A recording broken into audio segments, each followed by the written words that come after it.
Petrol diesel की कीमत आसमान छू रही है। आज भी इनकी कीमतों में इजाफा हुआ है। दिल्ली में फी लीटर पेट्रोल 35 पैसे महंगा हो गया है। इस तरह से कई इलाकों में पेट्रोल फी लीटर 108 रुपए फरोख्त हो रहा है।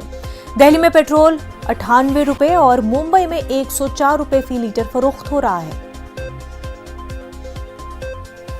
पहले तो ये मुद्दा बनता था कि 1 रुपए पेट्रोल या डीजल बढ़ा तो हंगामा हो जाता था, लेकिन बीजेपी की गवर्नमेंट इतनी समझदार है, इतनी कनिंग है कि उन्होंने ऐसा सिस्टम बना दिया कि रोज़ बढ़ता है।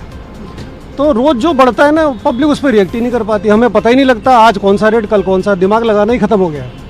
और इसके बिना काम चलना नहीं है तो बजट तो सबका गड़बड़ है ही, और कर कुछ सकते नहीं, आप किसी का कुछ उखाड़ नहीं सकते। जो पेट्रोल प्राइस है कई चीज़ों पर डिपेंड करते हैं। अब अगर इस पर गवर्नमेंट टैक्स इम्प्लीमेंट कर रही है तो वो इस टाइम पे गलत है। इसमें तो भाई साहब हम तो लूट के बर्बाद हो गए। इसमें देखो, इसके अंदर कम से कम 20 रुपये तो अलग से डलता है ऑयल इसमें स्कूटर चलाने पर, और पेट्रोल बल्कि और डबल महंगा पड़ रहा है हमको। हमें तो बहुत ही मुश्किल होगी पेट्रोल चक्कर। देखो पेट्रोल बिना तो मतलब कोई गाड़ी चलती नहीं घर से, कहीं भी जाओगे तो किराया भरा पेट्रोल तो गाड़ी पाना पड़ता है जी। इसलिए मतलब क्या बताए, महंगाई तो बढ़ती रही। कुछ ऐसा करो उपाय, कुछ घट जाए कुछ मतलब। दिल्ली से हमारे नुमाइंदे अनिल कुमार हमारे साथ जुड़ चुके हैं। अनिल, हर रोज ईंधन की कीमतों में इजाफा हो रहा है। अब तो ये लगता है कि जिस दिन ईंधन की कीमत न बढ़े तो वो ज्यादा चौंकाने वाली बात हो जाएगी।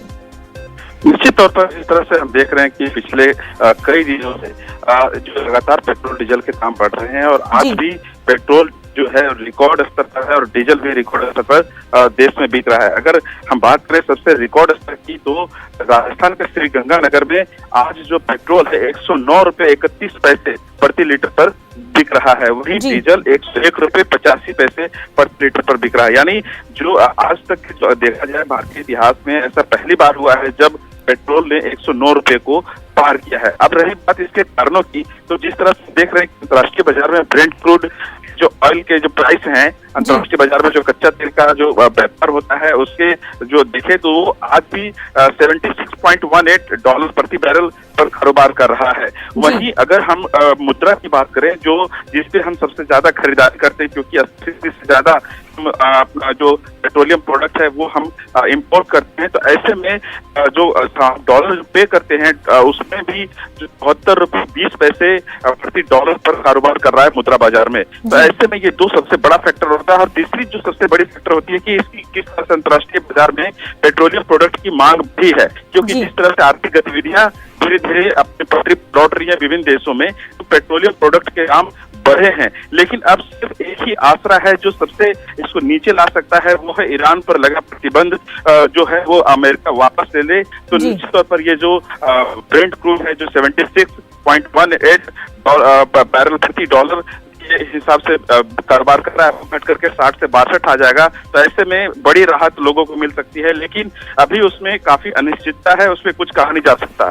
जहां तक अंतर्राष्ट्रीय बाजार में क्रूड के चाल की बात है, तो ये निश्चित तौर पर आने वाले समय में जिस तरह से मांग बढ़ रही है और उत्पादन उस स्तर से नहीं हो पा रहा है, तो ऐसे में आशंका है कि ये 80 से 82 डॉलर प्रति बैरल पर चला जाएगा। और अगर इस स्तर पर जाता है क्रूड ऑयल, निश्चित तौर पर आने वाले समय में पेट्रोल के प्राइस 110 रुपए प्रति लीटर को भी पार कर सकते हैं इस देश में। वहीं देखा जाए पटना में भी देखा गया कि जो पहली बार ऐसा हुआ जब पेट्रोल ने शतक लगाया है, यानी 100 रुपए के आंकड़े को पार किया है। और इसके अलावा कई 13 और राज्य 6-7 और राज्य हैं जहां पे 100 का आंकड़ा ये टच किया है। जी अनिल, ये बताया कि लोग काफी ज्यादा परेशान हैं। ऐसे में लोगों का कहना है कि सरकार जो टैक्स लगा रही है उसको कम कर दे या माफ कर दे, जिस हिसाब से कीमतें बढ़ रही है उस लिहाज से।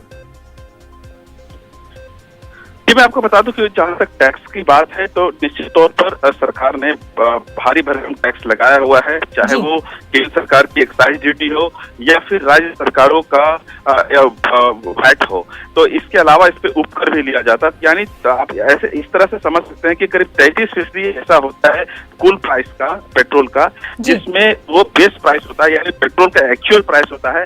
इसके ऊपर जो शेष होता है केंद्र सरकार का एक्साइज ड्यूटी होती है, राज्य सरकार की वैट होती है, कमीशन होता है, डीलरों का कमीशन होता है, ट्रांसपोर्टेशन चार्ज होता है। इन तमाम चीजों को जोड़ करके ही पेट्रोल प्राइस खुदरा बाजार में ये तय होता है।